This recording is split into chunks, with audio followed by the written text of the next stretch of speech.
In the interest of time, we'll go ahead and get started. Let's go ahead and call this meeting to order. Another edition of the Finance and Operations Committee. So we'll jump right into the agenda. The first items are the 8 information-only items. Are there any questions or comments related to any of the information-only items? Okay, I had none either.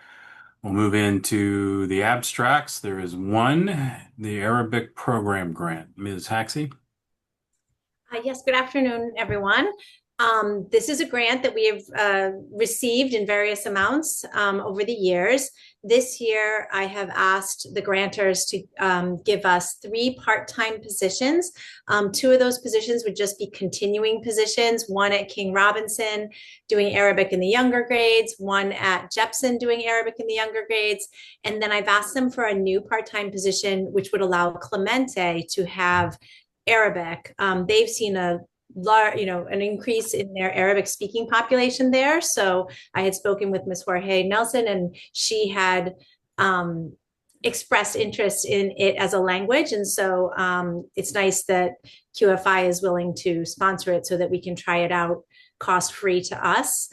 And then what they also do is they give us funding to run Arabic-related family and student events at all the schools where we teach Arabic, basically, except maybe ESOMs. So we have the large Arabic festival at Wilbur Cross. We're going to have some evening events for families and students at Career and Metro and Jepson this year.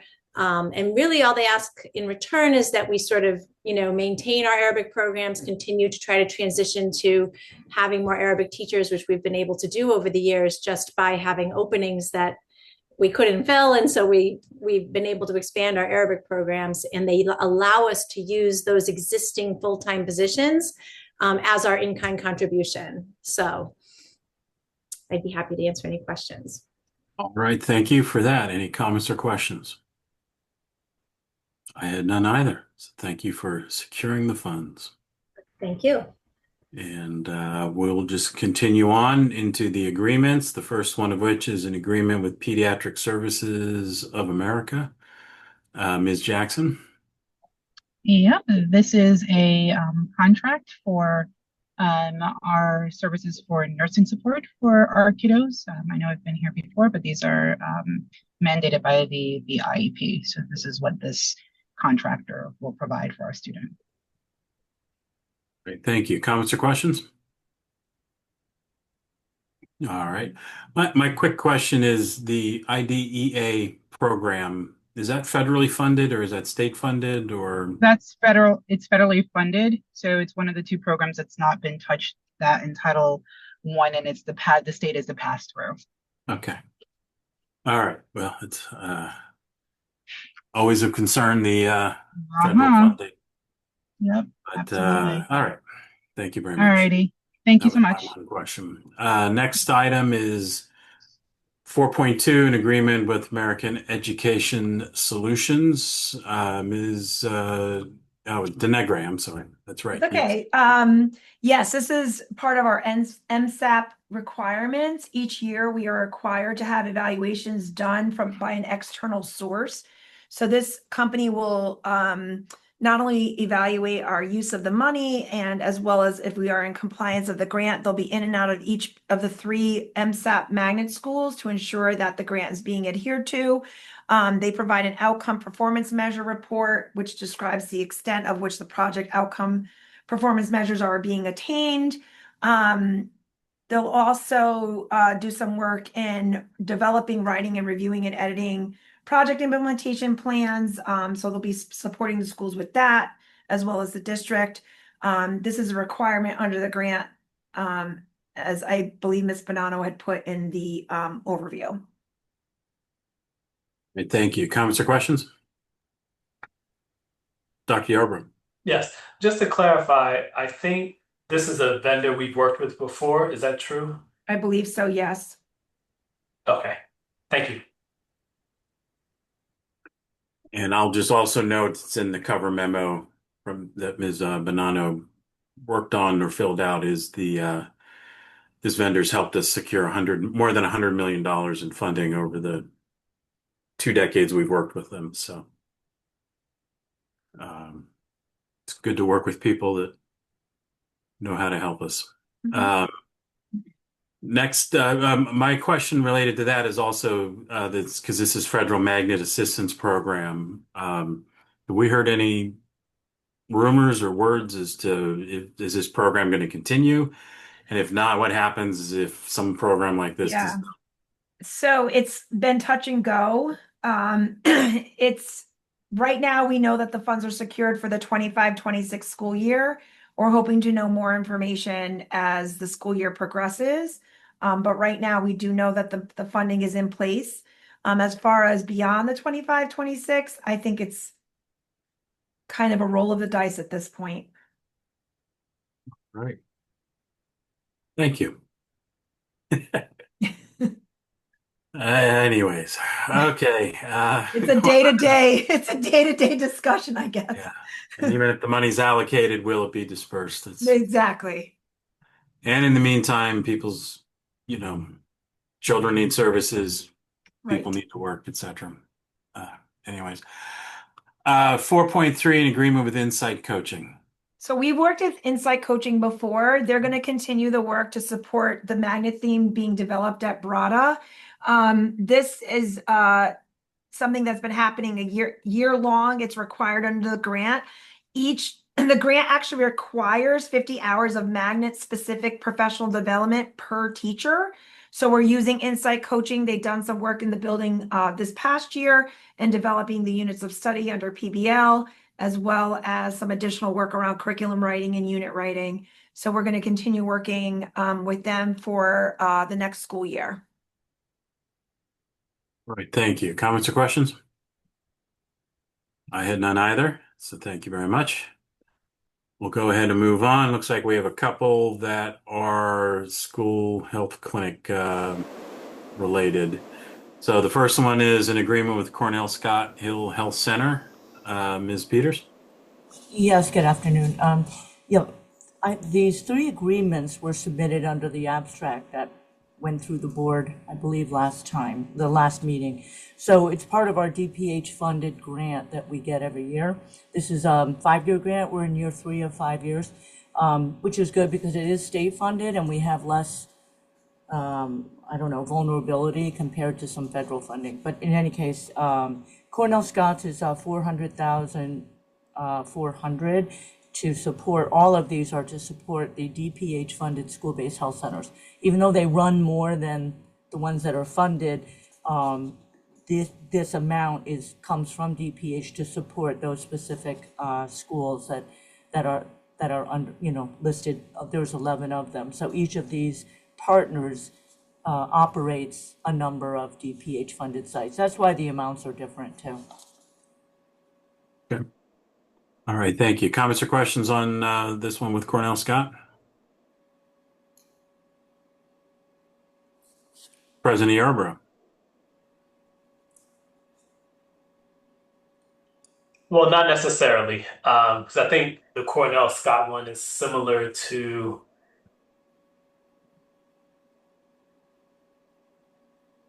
Well, I don't know. I guess I'll just ask my question as it relates to these three, and that's Okay. related to the funding difference. Is it? Yeah, because I see the next one that we'll go into. It talks about 6 schools for 190,000, but the one for Cornell Scott, 3 schools for 400,000. So is there something? Is it the size of the operation for Yeah. these different schools, or? It's a little confusing because there's only 11 that technically this grant will support, and those 11 schools were determined maybe 20 years ago from the legislators, so I can't change that. You see the different number in schools because over the years, all of our partners have expanded to more schools, but they can bill for services, but we don't provide funding from the DPH money for those schools. That's why you're seeing like Fairhaven has expanded. They've gotten their own grant money to open at Metro, to open at Ross Woodward. I mean, there've been a lot of different school opening, which is great for us because more of our students are having access to these services. The other difference is that they have allowed dental. So Fairhaven, for example, offers dental services for some of their sites. So that's the difference. The numbers of sites that they operate is almost insignificant because they really only focus on those 11 sites in terms of giving money from this grant to support those sites, if that Okay. makes sense. Yes, very helpful. Thank you. All right, thank you. We'll move into 4.5, the agreement with Fairhaven, which we've already heard part of it. Okay, so Fairhaven's amount of support is 198.43. I just want to add that we're flat funded. We have for the 5 years, and so the amounts are really the same for all of these. For the last couple of years, even though they've expanded to other schools, they're not DPH funded, so they have to bill for those. So these amounts are the same as last year because they operate the same number of DPH funded sites that they did last year. All right, thank you. Comments or questions? And 4.6 is an agreement with Yale New Haven Hospital. Right, and the same goes, their 3 sites actually are all DPH funded, which is why, they have 3 sites and they have a significant amount because they're all DPH funded sites. And they offer full-time services with mental health and medical and support staff. Okay. Comments or questions on that? Dr. Yober. Yes. You might have just clarified this for me. On in our agenda subject, we talk about these resources supporting 3 schools, but in the documentation it says 4 sites. Which one is it for us? So Yale just gave up career, so they have 3. Okay. And Cornell took over career. That's not a DPH funded site. It's just that we didn't want to close it. And so we switched, partners were able to get licensed over there. So that's why Okay. they have 3. Good Got catch. it. Yeah. Thank you. Right, thank you very much. Hearing nothing else on that, we will move on to 4.7, an agreement with Connecticut Controls Corp. And it's Mr. Pagan, is that right? Correct. Yeah, okay. It Yes. usually Hello, takes me a Mr. meeting or 3 to lock it in my little brain. But Noted. 4.7 with Connecticut Controls Corp. 4.7. Yes, this is a renewal for control systems maintenance and upkeep. All right. Thank you. And I see I had a question just about the sole source letter that's been posted. And I believe we've had testimony in the past that the reason why they have a sole source on this. Yes, Are they're a very important part of the operation. They handle all the controls. They monitor the system 24/7, 365. And they've been a part of the team since I've been here. So all right, thank you. Are there comments or Sure. questions related to this? Dr. Yarbrough? Yes, thank you. Just some questions to help me, questions for understanding of how this works. So the BMS is the building management system. correct. Okay. Um, and what does this contractor actually do for us using that system? Like I read that they monitor, they do repairs and something else, but what does it actually look like for us? Okay, so they're handling the DDC, which is direct digital controls, which some of the systems throughout campus might have a controller that handles the heating and cooling directly to specific rooms. So when that might go or haywire or things like that, they would go back, check it, and reset the set points or make sure it's working appropriately. They set up schedules for the system to go on and off to be efficient. So they're very needed to understand the tech in regards to HVAC systems. Okay. And we are they working on the um, routinely every day, all throughout the day, or are they primarily a response in emergency settings when something happens? No, primarily throughout the day, we'll create a work order for them and say, hey, this system's down or this temperature is out of range. And they would go respond to the scene, check the air temperature, and do a resetting. We have to keep in mind that our system is aged and it needs constant upkeep. So having him around is very helpful to try to maintain balance in the system because we're not dealing with a system that's new and robust. We're dealing with a system that's aging and it needs constant attention. Okay, thank you. Mhm. And my last question is speaking about the system piece. I'm curious about what makes this a sole source, and my thought is um, that when something is not a sole source and we can get active qualified bidders, that perhaps we get a better price on it. So that's an assumption. With our aged equipment, as we are replacing that equipment, are we replacing it with items that continue to require a sole source, or are we? You have so much equipment, it would take years to replace it and to get because they have two building systems that you're using. You're using EBI and Tritium. Okay, And Tritium would be something that anyone can use. EBI is only something that certain vendors could use that are equipped to use it. So you're like 50-50 right now in regard to that equipment. Sole sourcing is a good thing for you right now due to the fact that you get immediate attention. If they were a state contract and you had to write a PO to get them to come here, it would lengthen the time that we would be able to do a service call. So that's the importance of having them as a sole source that you have immediate response. Let's say at whatever time of the day they could respond or on an overnight to a pipe burst or something like that, and they could adjust the system for you at that point. Or they're very necessary, I believe, to have them on sole source to have that immediate response. okay. Is that due to their sole source nature, or is that due to the type of contract or working agreement that we have around the services they provide? The working agreement around the services they provide.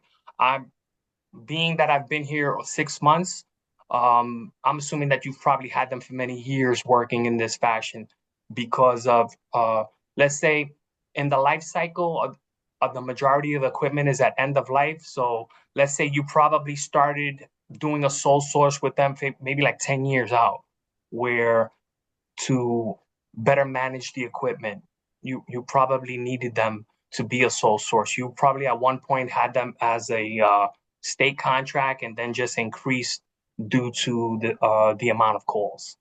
Oh, thank you very much. I'll just add that also one of the reasons wanting to see the sole source letter is it was done just 13 months ago where materials had to be presented to the city purchasing agent to make sure that it met the city standards for what a sole source is and does. And often is the dealing with proprietary technology that others can't deal with in the area. So those are some of the reasons we've had in general. I don't recall specifically for CT controls, Thank you. but it is a relatively fresh letter. And so thank you. Hearing nothing else on this, we'll go to 4.8, an agreement with Windstreams Holdings. Is Mr. Simeone or Mr. Brown available? Oh, there we are. Available. Mr. Brown, Yes, welcome. thank you. Greetings. That is to renew, to continue using our Windstream service for phones through the district. Great, thank you. Are there comments or questions? Dr. Yarbrough? Yes. Mr. Brown, my question is, how does this service interact with the Frontier Telecom service that's also a part of that we'll also see on the agenda today? So I think this is voice over IP Yes, for the sir. okay.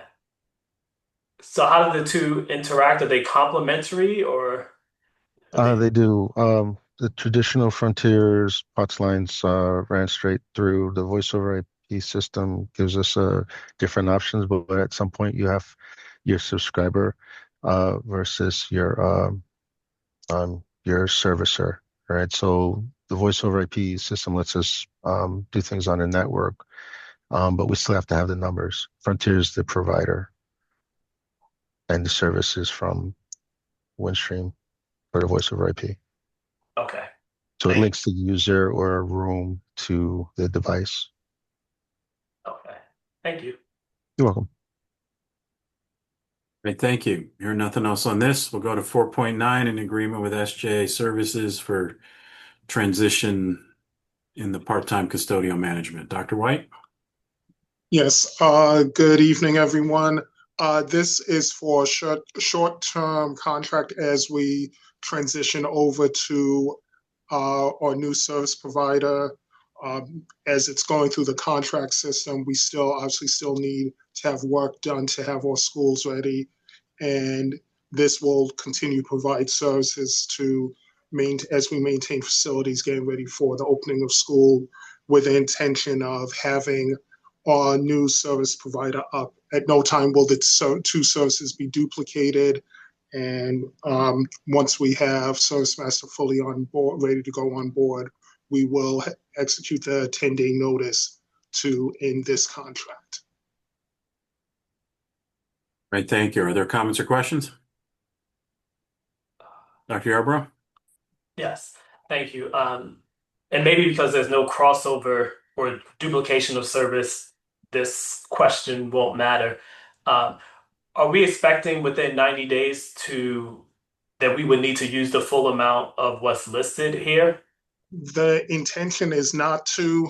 Service Master has begun taking its steps to come fully on board. Actually, the contract tonight goes through the Board of Alders. So it's one in the final stages on our side, but the timing, because we had to go back and clarify some things with them, we are now in this gap area. Okay. Thank you. Great. Attorney Alexiadis, you had something to add? Yes, thank you, Mr. Chairman. I just wanted to note that I would not recommend signing the agreement that's attached to the memo. My colleague, Deputy Corporation Counsel Catherine Lamar, has been engaged with this while I was away for the past couple of weeks. She's away today, so I'll sit down with her tomorrow and determine where we stand. But that I did.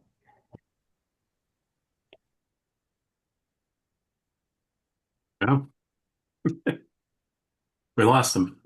Well, hopefully he'll pop back in and we can get the rest of his thought. My understanding was not to sign this particular one, but have something that sounded like his colleague in the Corp Counsel's office was looking at. Drafting something different. Drafting better language, but hopefully we'll get him back.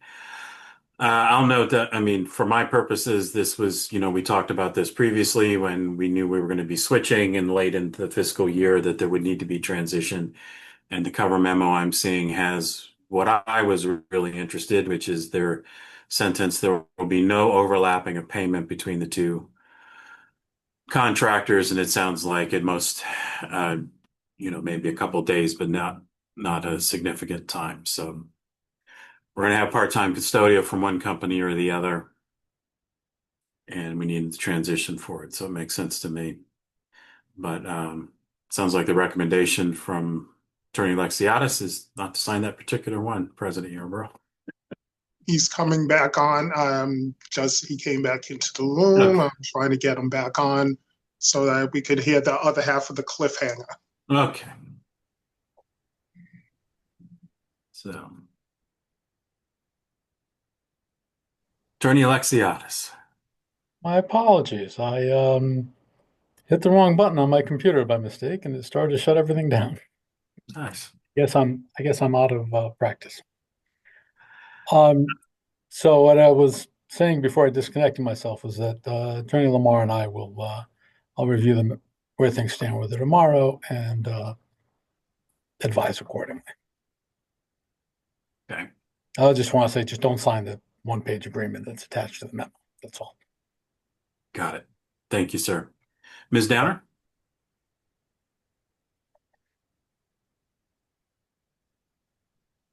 You're muted. Oh, there you So, go. so this is for the Attorney Alexiata. Do you think we should pass this without, the proper advisement before bringing this to the board?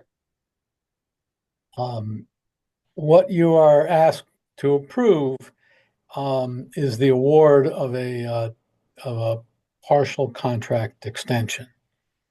I think that is, I can't tell you whether to do it or it's not my place to recommend approval, but I would say that the procedure is appropriate for you to approve the award of an extension to be followed by appropriate contracting. Okay, so That's usually I'm sorry, Ms. Donner. That is usually what you do. It usually gets to my office for drafting after your approvals. okay, so I'm just wondering if they're asking for $1.7 million for, I guess the process is going to take 6 to 10 weeks. That's a lot of money for 6 to 10 weeks to approve such a thing. If we're getting the same contractors, why are we paying for a transition? Like, we're getting the same employees. They should know what they're doing. It's just the company that they work for is changing names. Why are we paying $1.7 million? Maybe someone from the board, the school, I'm sorry, not the board, the school can answer that, because we are transitioning the same people that work for SJ Services to work for Service Master. Part of this transition period is also one, looking at who's the staffing is and transitioning the appropriate staff, and also setting up the systems for the new company to be working. Otherwise, we would have this gap. So that was the reason for this. And it's a not to exceed. The intention is not to pay that much to this provider as we get everything up and running. As I had mentioned earlier, Service Master has begun the ramp up to be ready to start working, but it is still in process, including approvals tonight with the Board of Alders. Okay, so I'm kind of hard on the one. It's hard for me to determine $1.7 million. The same folks are being just transferred a different name. And are we losing any of those part-time custodial people? The expectation is not all will come over, and also there'll be new people coming in as well. So that's all part of the transition, but the biggest part being that we still have to finish the approvals for Service Master to fully come into the district. So for 6 to 10 weeks, we are on the hook for $1.7 million. I understand there's a transition period, but do we have to, is there something in writing that if it ends at the fifth week to transfer, that we're off the hook for this $1.7 million? We don't have any money already to start. Completely understand that. One of the key provisions that is that a 10-day notice to end this contract. So that's the big thing about completing the transition as quickly as possible, so that we are not paying up to that full amount. Because again, it is not to exceed, and we are trying to do everything as quickly as possible to get to that point. So one, we are not paying that much out, as well as getting the new company on as quickly as possible. So SJ Services normally get 3.7 million or whatever that figure was that they got for 52 weeks. well, I'm sorry, not for 52 weeks. Well, you can't say that because they did the continuation. This is just an enormous amount of money for 6 to 10 weeks. I mean, like, I don't know what the transition is. And if we don't know how many employees is actually, do we even have some sort of consensus on what that number is? I know it was like 192. Is that correct that they had for part-time? To the best of my knowledge, that is the correct number. All right. I'm just trying to figure out, they don't have like a number that's going with is, unless, do you know of if Service Master is offering something to them that just is not comparable to what SJ Services has offered them as an employment package? Do you know if that employment package has changed? And maybe you don't know, for them not to be, going to this new company. I'm just trying to figure out why it's 1.7 million in 6 to 10 weeks. That's a lot of money.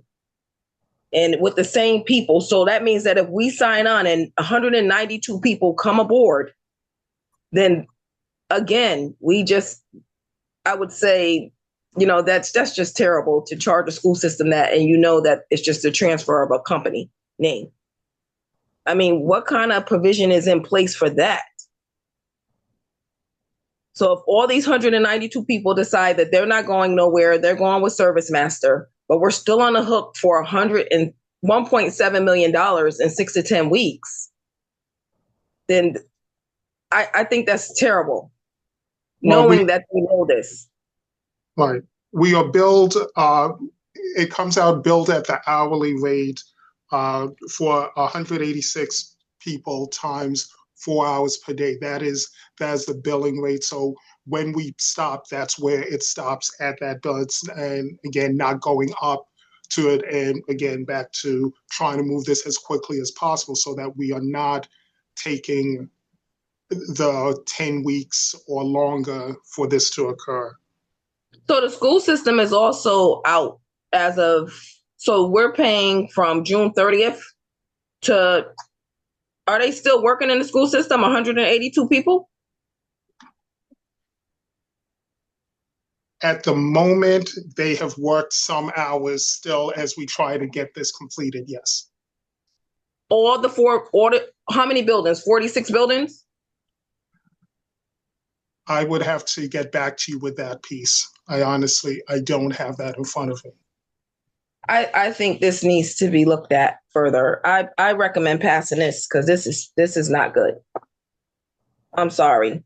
I can't even agree to this because it just doesn't sound right. It just does not sound right. We are out of school right now. I'm sure all the buildings are not open.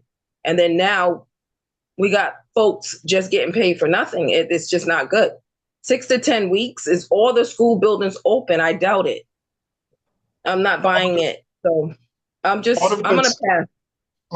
Part of the work now is getting all of our schools ready for the next school year, which requires the work of both the full-time and part-time staff to prepare our buildings so that it's doing the deep cleaning, doing the resurf, getting rooms ready and every space ready for the, in addition to deep clean, the mopping, stripping of floors and getting ready for the new year.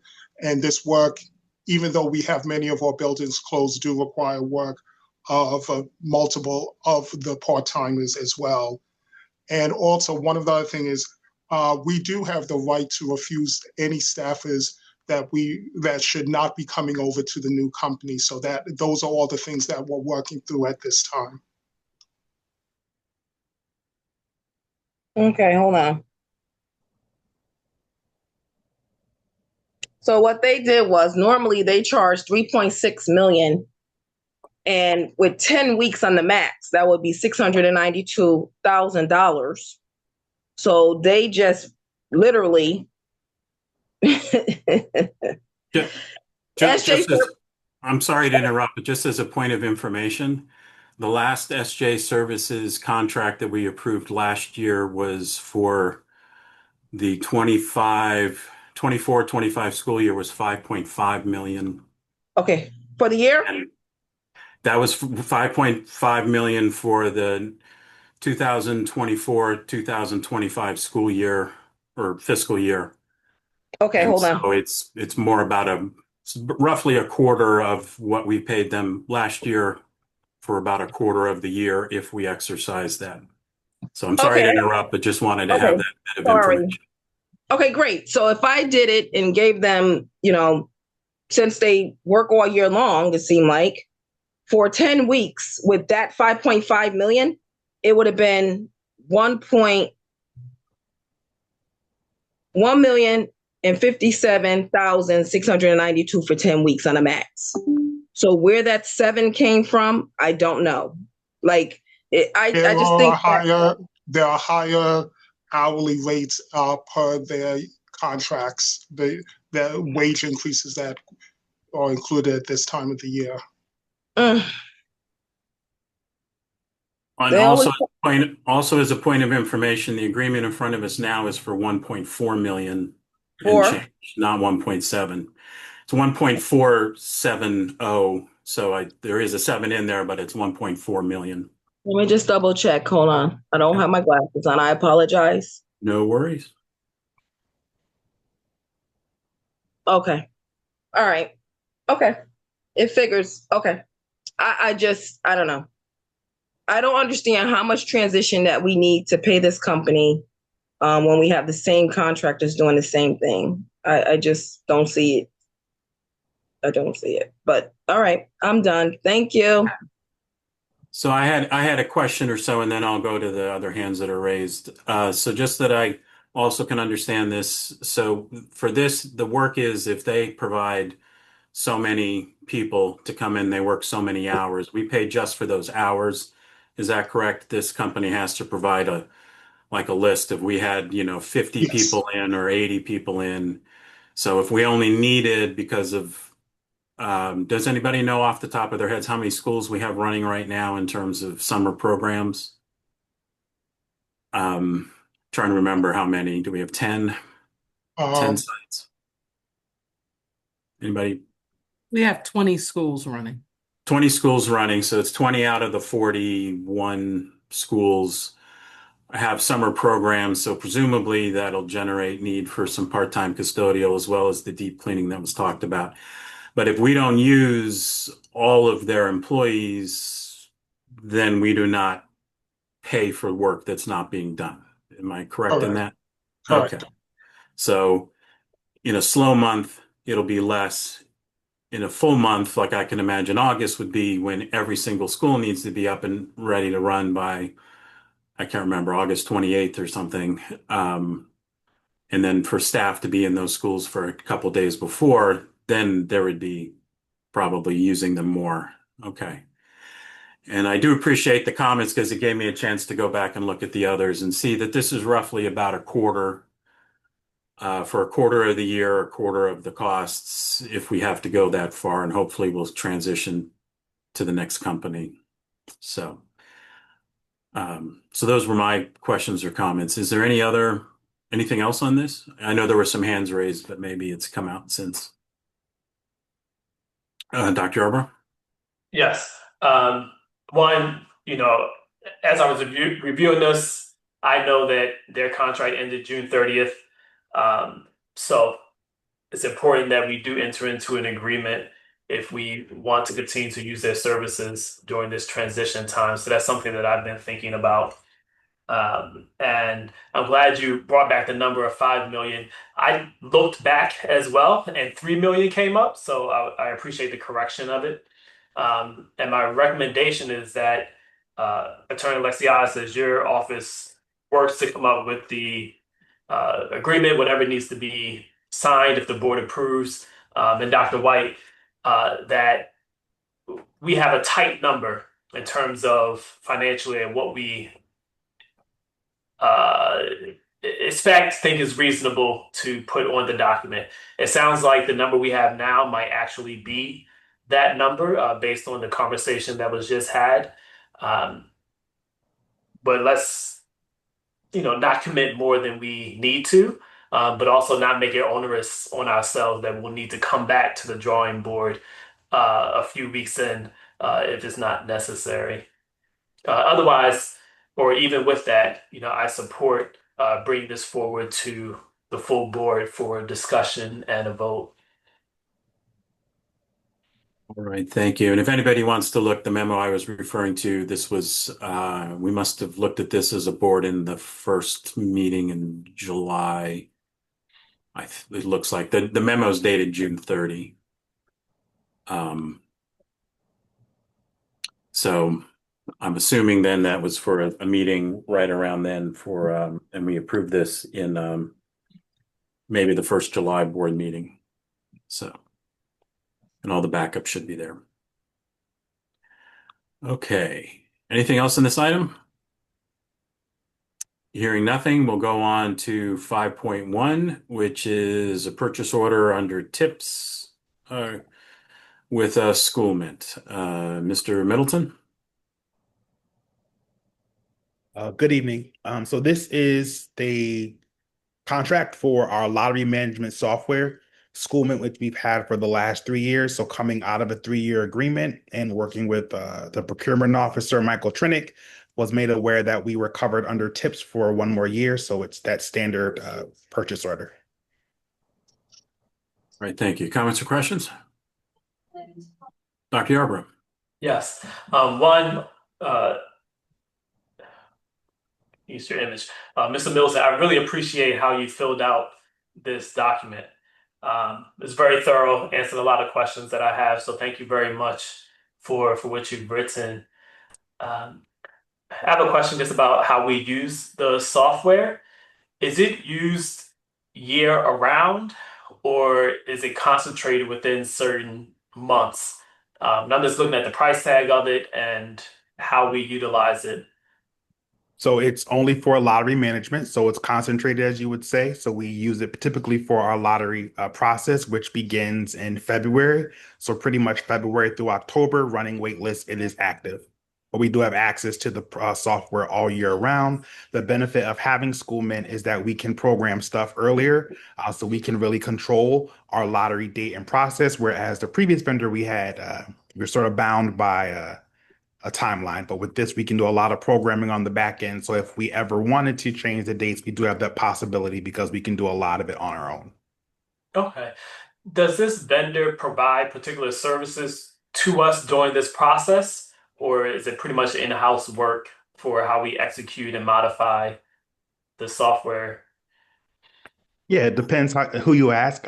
So we do a lot of the thought work behind it, but we do reach out and do a lot of side-by-side collaboration with the vendor. So if we have an idea of how the lottery needs to change or the algorithm, we do need to sit with them with typical meetings to make sure everything is clean and the process is working smoothly. So a lot of technical support with them for sure. Okay. And compared to our previous vendor, this is a better service, and was it at a reduced cost when we decided to switch? We had to switch because our previous vendor, Smart Choice, went out of business. So a lot of districts across the country were in that same position where they needed to go with the new vendor, and most all went with Schoolmint. So a lot of the business went to this new provider. They brought out the company, and this was 3 years ago. So we did a 3-year agreement with the through the Board of Alders in that process. So now that is ending, so we're able to take advantage of 1 more year under tips, and then I guess we'll have to figure out where we go after that. Okay. And there's a $15,000 increase, which I guess the company is saying is bringing it up to market value or what they value this at. Correct. One, I'm interested in like how competitive that is in terms of what's on the market, and two, are they suggesting or indicating that that is the cost that we should expect to pay moving forward if we want to continue with using their software? Sure. So I've been told that that is the rate at 52,000 some odd is really not the market rate that we're at. They really wanted us as a partner or client initially. So our 3-year rate was far, far, far below market rate. Attorney Alexios will remember going through that contract. There was a lot of back and forth for about maybe 6 months. So just to lock us in, they did it. They really bend over backwards for us to lock us in. So we had a unheard of rate for 3 years. So we have to go up at this time.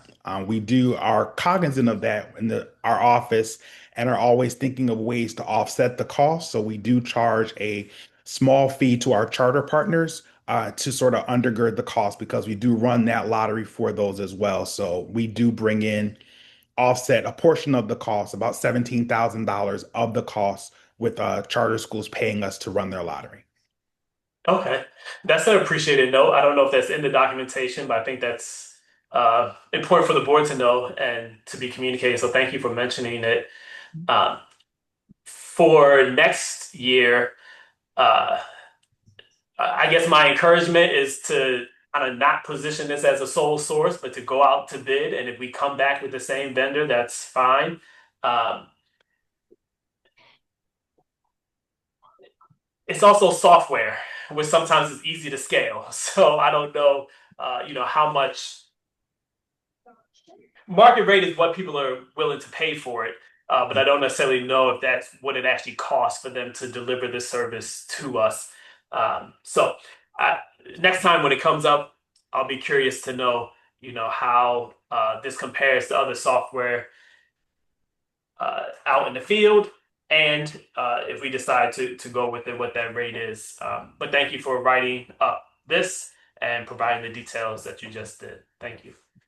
If I could just add one thing, I think that our transition to this vendor, Schoolmint, has been very welcomed by our parent population, whereas the previous vendor, it was very difficult and clunky to use. We've had very few complaints from parents where we're able to use text message and emails, and the ease of doing the application is really simple for them, and they can do it from their smartphones as well. So I'd encourage it, but for sure, once this contract is up, and if I'm still around, we'll figure it out. And parent feedback is valuable, so thank you for adding that. Thank you. I'll add, thank you. I didn't realize, if I had knew it, I'd forgotten that the charter schools were contributing some funds to help with this. I do recommend adding that to the memo just so that it's there, because it is quite useful information.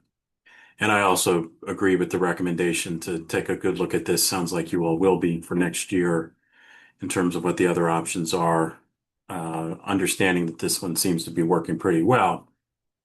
I know with vendors I deal with, when I get those nice introductory rates, when they want me to try to bring it back up to what the current rate is, it's a painful process.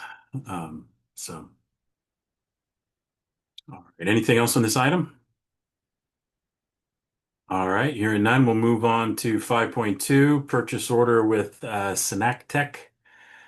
Mr. Brown? Okay, so Synactech again is a vendor, reseller who is a channel partner with Port-Knox. Port-Knox is a device access control or network access control utility that will benefit the district with the numerous devices and device types on the network. As a device joins the network, it will be recognized as our system, and we can authenticate that device immediately and route it to the appropriate access that it should have. For cases where we have students or teachers or staff bringing in personal devices, we'll be able to identify those devices and assign them the access they need or guest access without having to chase behind or mitigate. So it's designed to assist with risk management as we move more into a cyber world. All right, thank you. Any comments or questions? President Yarborough? Yes, thank you, Mr. Brown. For this vendor, were there other companies that bid on this, and how did we end up choosing this one? This vendor is again, they are a channel partner.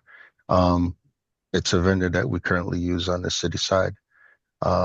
So because I'm network admin on the city side, I know that I know the work of the vendor. If you like, do you suggest we put it out to bid instead? I don't think the price will be different because they get special pricing. The same, I did inquire about if we could buy direct from them, and I was told that the pricing would be higher to go direct from them because we wouldn't get the special pricing.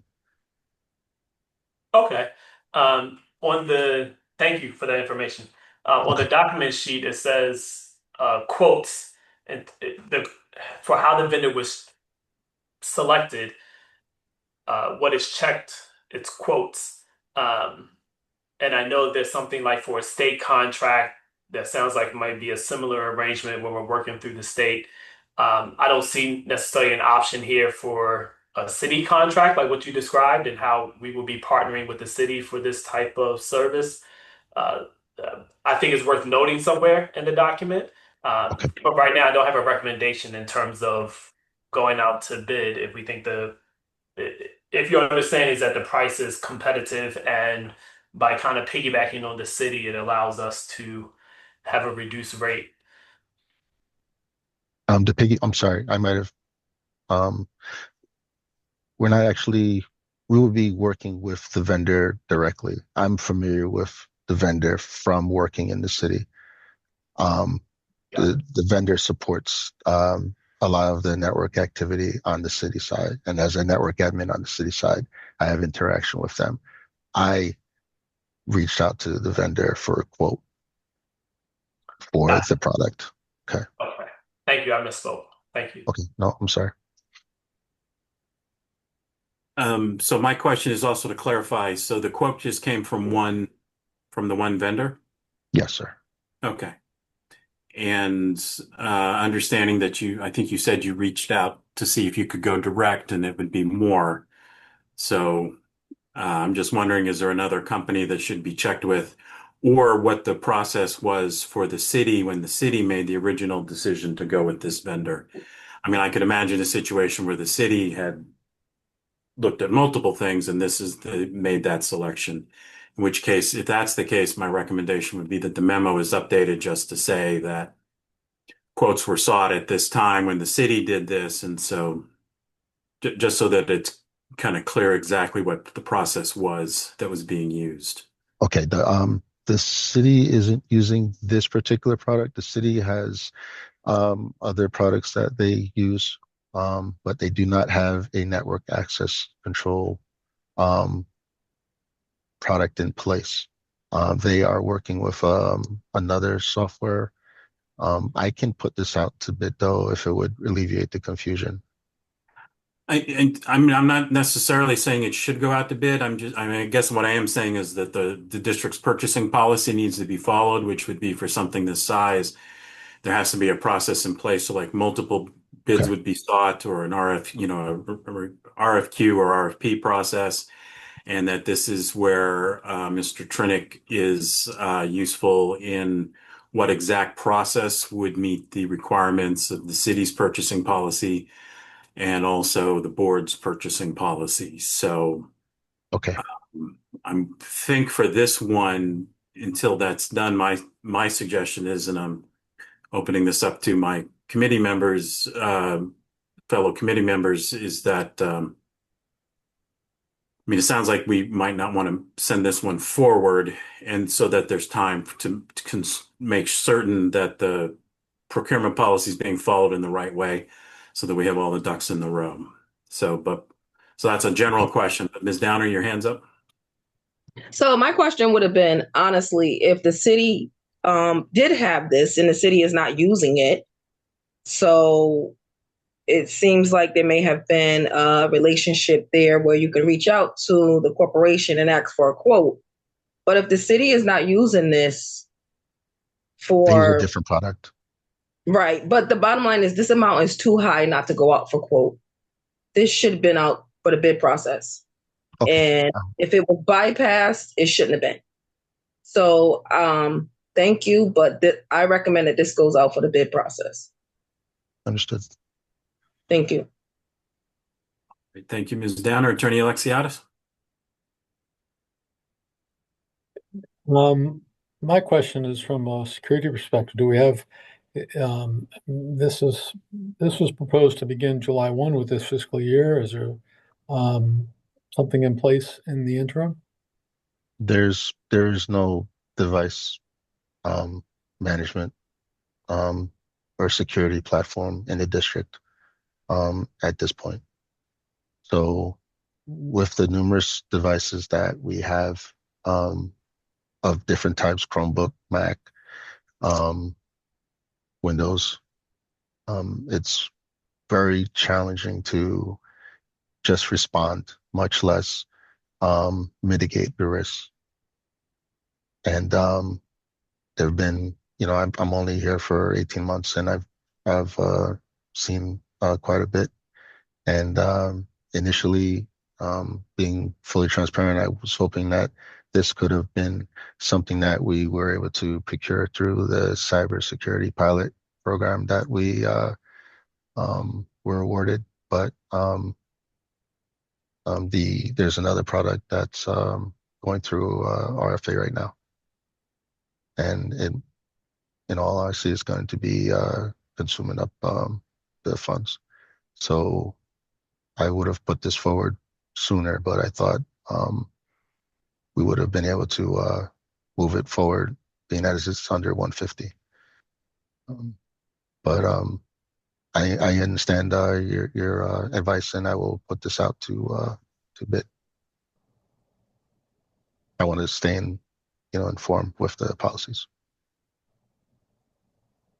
Thank you. So when I make the motion later, it'll not be including this one. We'll just hold this back so that more work can happen and confirming with what the requirements are of the purchasing policy and what the best way forward is. So Okay. Thank you for your work on this and for the conversation. Hearing nothing else on this, then we'll move on to 5.3, which is a purchase order with Frontier Communication. Mr. Brown? Yes, as we spoke earlier, they provide the actual phone numbers that we use through the district. This is a renewal. Right, thank you. Comments or questions? Dr. Yarbrough. Thank you. And my question may not apply since this is a renewal, but the curiosity is whether or not we in the district use long distance, that component of the phone system, and whether it's something we're paying for or is it kind of an add-on that they don't itemize for us. Wondering if in future agreements we can lose long distance. I can bring that question back. Okay. I can follow up. I don't have the contract in front of me, but yeah, I can inquire. Thank you. So for me, this is actually for Ms. DeMayo, is the way this is described is that it's a purchase order, but we typically say when it's under a state contract or under a buying consortium, what that is. And so this one's listed just as purchase order with them, not saying that's purchase order under state contract with them. And the documentation shows that it is a state contract we're utilizing. So just request that's updated, and I think the others are all fine, but I did notice that one. Take care of that. Thank you very much. 5.4 is a purchase order under CREC with SHI International. Mr. Brown? Yes, so this is a renewal for our Office 365 subscription, which provides Microsoft licensing for our servers and our applications throughout the district.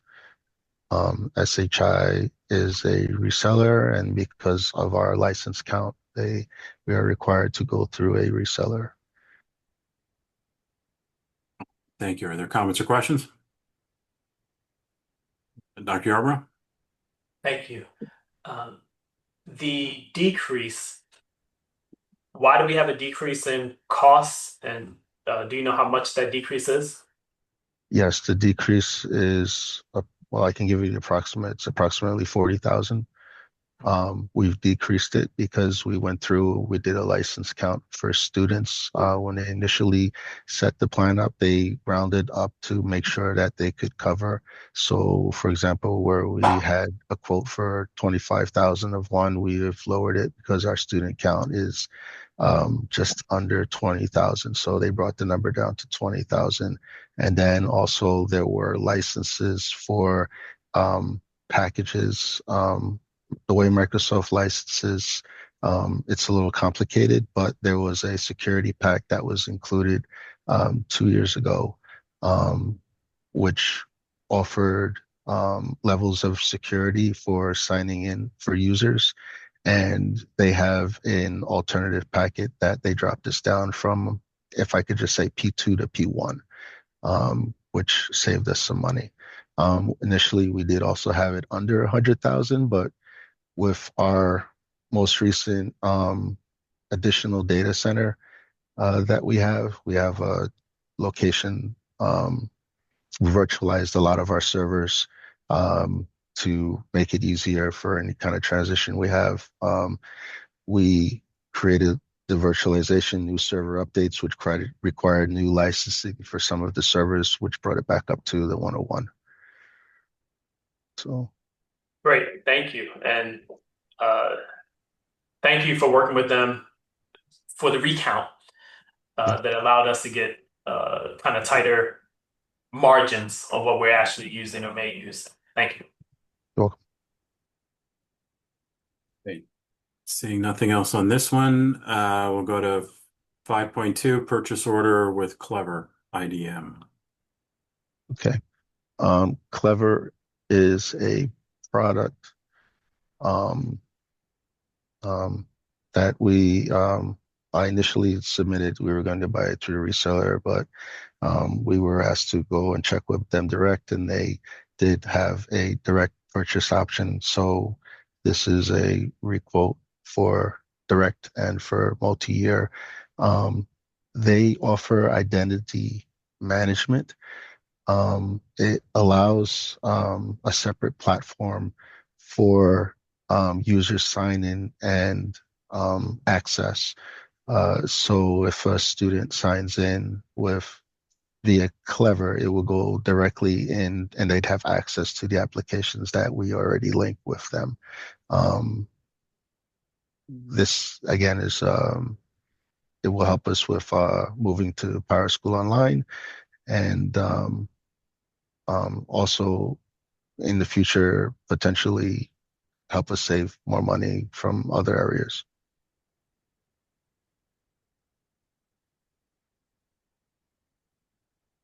All right, Ms. Downer?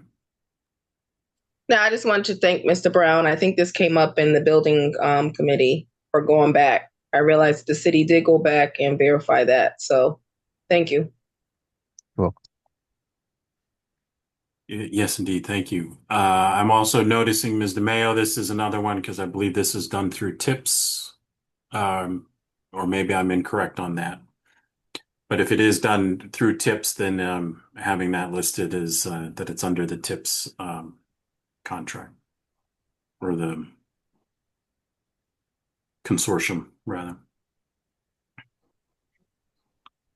All right. Hearing nothing else on this, next one is purchase order. Mr. Wilcox? Oh, I'm sorry. Yes. I have a I'm question. sorry. I didn't see your hand, sir. No problem. I didn't have it up right away. For this one, so two questions. One, is this also being considered, was this at one time being considered for staff and teachers? Yes.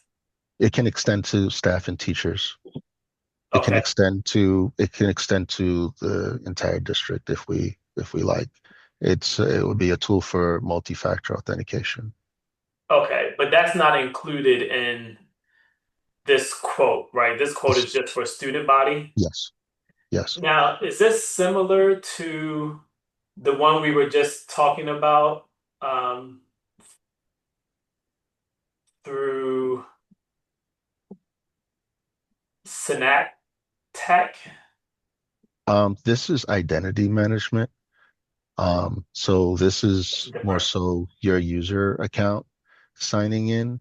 You verifying a user account, this will help us with an example would be the accounts that are the Gmail accounts that we have where the students' accounts are compromised, or anyone who happens to have a Google account that's not secured.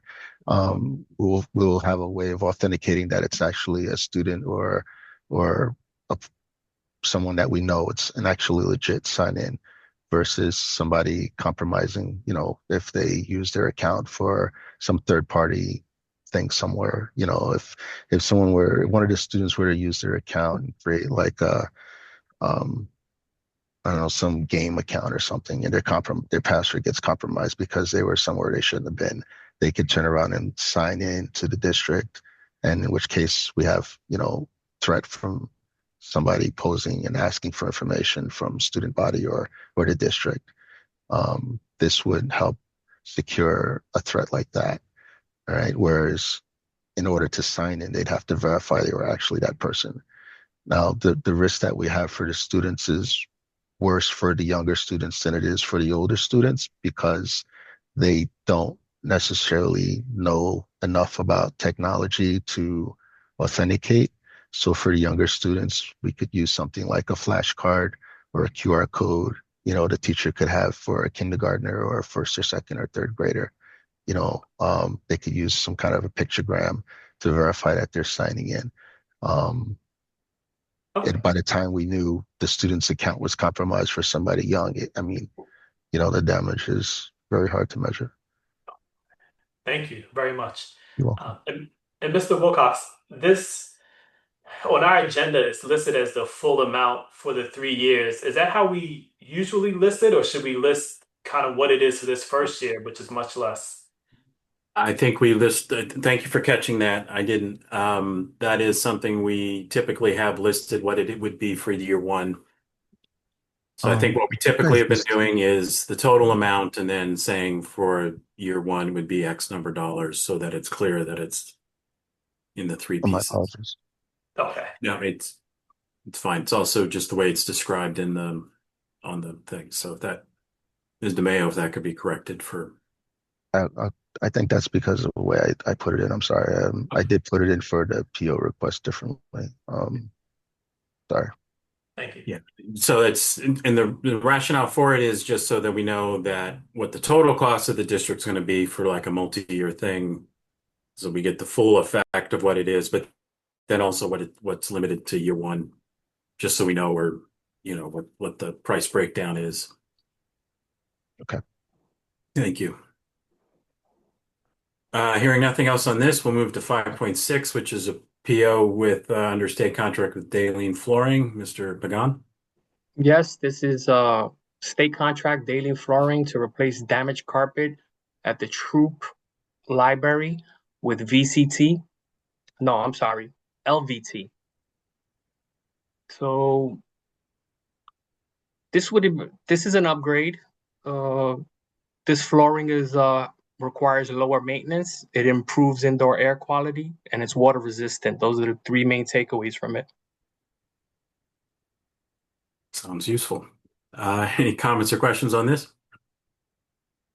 I had none either. 5.7 is a purchase order with Syracuse Moving. Syracuse Moving is a state and city contract. It's a better suited company for moving, and they have better rates. All right, thank you. Looks like another one we want to have the state contract listed. Ms. Downer? You're muted. You're on mute. So wouldn't this go under the superintendent approval because it's at 50? 5.7? 5.7 is at 50. I think 50 is the top limit to the penny. So this could have under that, under our updated procurement policy. Like, it should be under informational only, right? We'll move it. We can move it. All right, thank you. It's an error, probably. All right. Thank you for catching that. Uh, Hearing nothing else on this, 5.8 is with Anticimex Incorporated. Mr. Pagan. Yes, it's a pest control company. It's going to provide service district wide. It's a state contract. When it went out to bid, no one was interested in bidding on the accounts. What we like about them is that they have detailed service reports. They have easy access to their vendor service portal, and they must sign in when they come in, so we have better tracking of them. They have to sign in at their location before they even come out, so we'll know their whereabouts. All right, thank you. Comments or questions? Dr. Yarbrough? Yes, and I guess this question can be answered in a couple of ways. But do we know that they work? Yes, my staff did some research on them, and they came back with good reports and that they were very effective, and we're happy to have them compared to what we had in place. Thank you. You're welcome. All right, thank you for that. Hearing nothing else on that. 5.9 is a PO under state contract with GL Capasso. Yes, Oh, I'm sorry, Ms. Downer. I'm sorry. I'm sorry. When I go to look at my agenda, it covers the screen where I can see everybody's faces. So my apologies to both of you. No, I've done it to you both. No worries. I'm actually trying to grab a bite to eat at the same time. I'm starving from work. So the other thing is this, this company, this pest control company, do they actually have a way of telling us, like, how do we, because let's face it, we're band-aiding a pest control problem, right?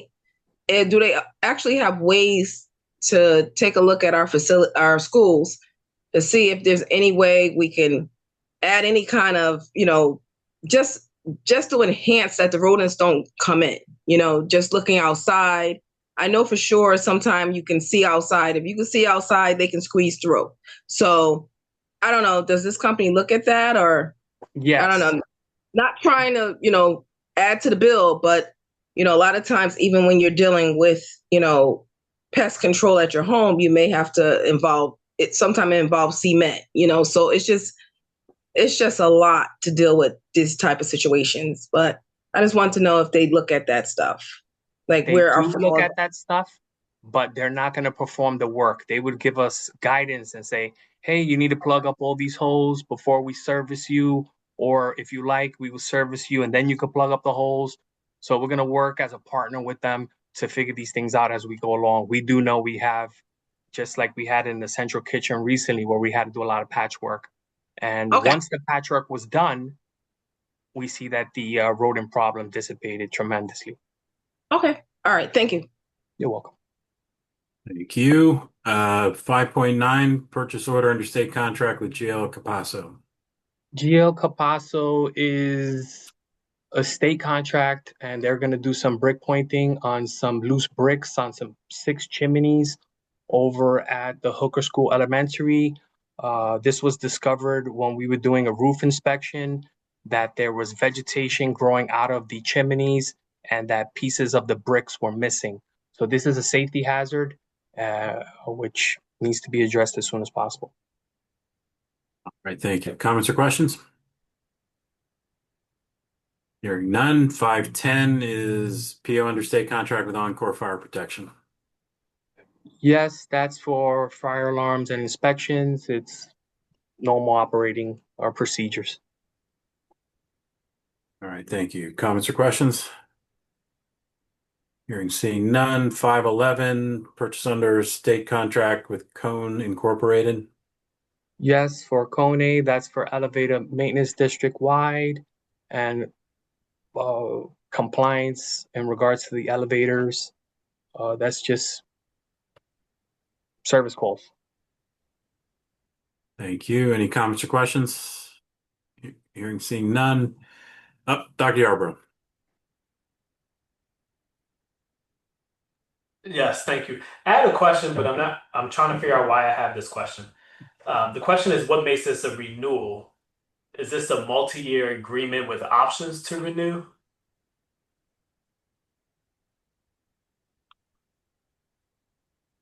I believe so, yes. It, This is an annual renewal. So they're gonna put as inflation goes up, they mark up the annual bill as needed. I don't know if we have a multi-year. You don't have a multi-year deal. You only have an annual. as a point of information, this is done under a state contract, so this would be so it's a renewal in that we've used this company before, and we're continuing to utilize the state contract, would be my understanding. Okay. Not that it's a renewal, which would be separate from when we put something out and it's like we do a 1-year contract with options to renew if we want to, or a true multi-year where we kind of renew it each year to kind of say, yes, we're going to go ahead with year 2 of year 3, etc. Thank you for the clarification. Okay. Thank you for the question. Couple contracts here. 6-1 is award a contract with Bordova Outfitters. Mr. Young, or I don't see Mr. Young. Hold on one sec. He's on the iPhone. All right. So it's 6-1, which is the award a contract with Bordova Outfitters. Mr. Young? Mr. Young, you can speak. You can unmute.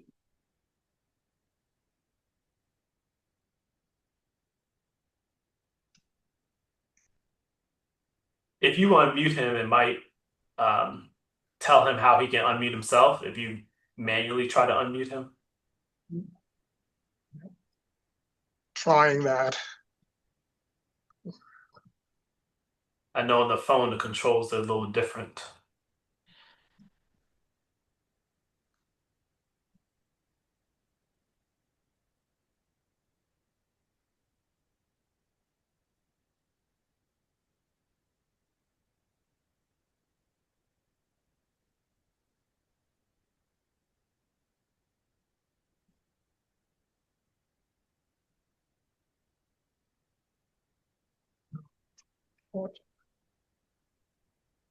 Okay, I brought him up as a panelist. Now give it a try, Mr. Young. Yeah, now as a panelist.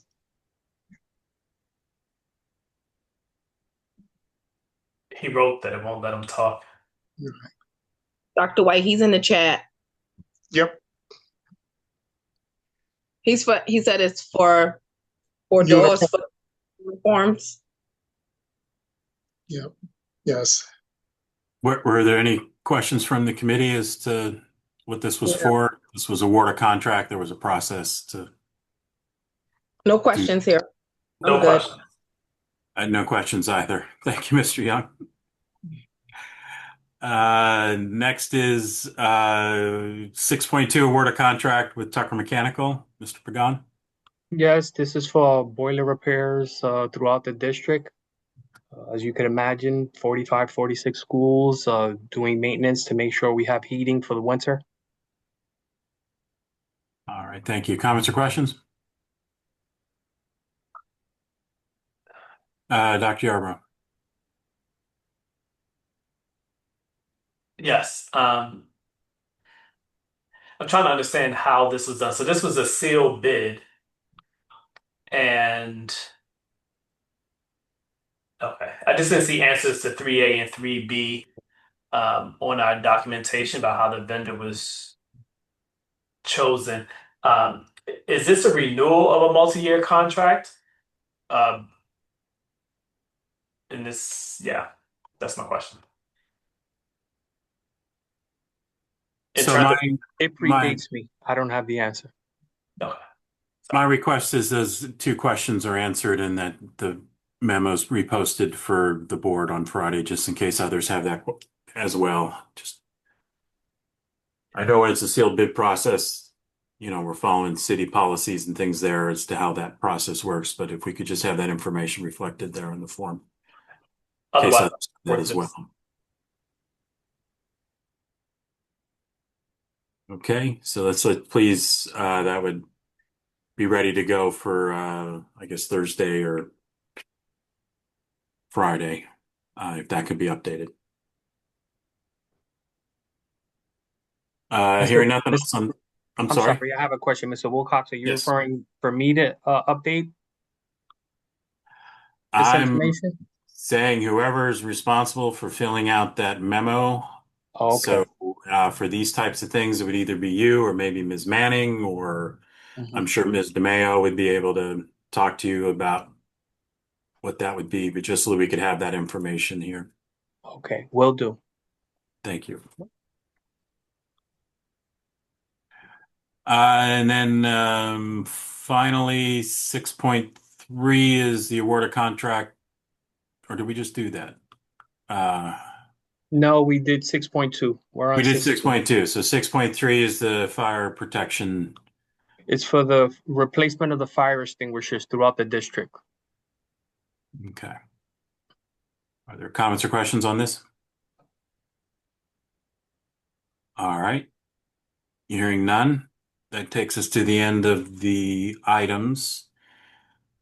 I'll go ahead and make a motion, and this, the first thing is this motion does not include purchase order 5.2 with Senactech, which is being held back for more work. So not including, I move that we approve the one abstract, these, no, I'm sorry. We restate my motion. I move that we send on to the full board the one abstract, these 9 agreements, the 10 remaining purchase orders, not including 5.2, these 3 contracts to the full board. Second. It's been seconded. Is there any discussion? Hearing none, we'll vote. Ms. Downer? Yes. President Yarborough? Yes. I'm a yes as well. The motion carries. Those items will move forward. Is there any upcoming financial issues for the district we need to be made aware of? This is item 8 on our agenda. Nothing stands out. Okay. Next item, 9.1 is, are we ready to move the policy 3520.13 to governance committee, or do we need more time on this?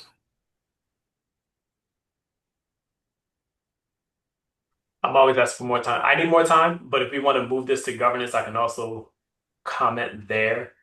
How about we have it on our next agenda one last time, and Sorry for my delay. we'll move it or we don't at that point, would be my suggestion. Sounds Anybody good. else have a comment? Sounds good. All right. So that means that we are down to a motion to adjourn. Is there one? We'll move. Second. It's been moved and seconded. Ms. Downer, how do you vote? Yes. Dr. Yarborough? Yes. I'm a yes as well. We are adjourned. Thank you, everybody. Thank you, everyone. Good evening. Thank you.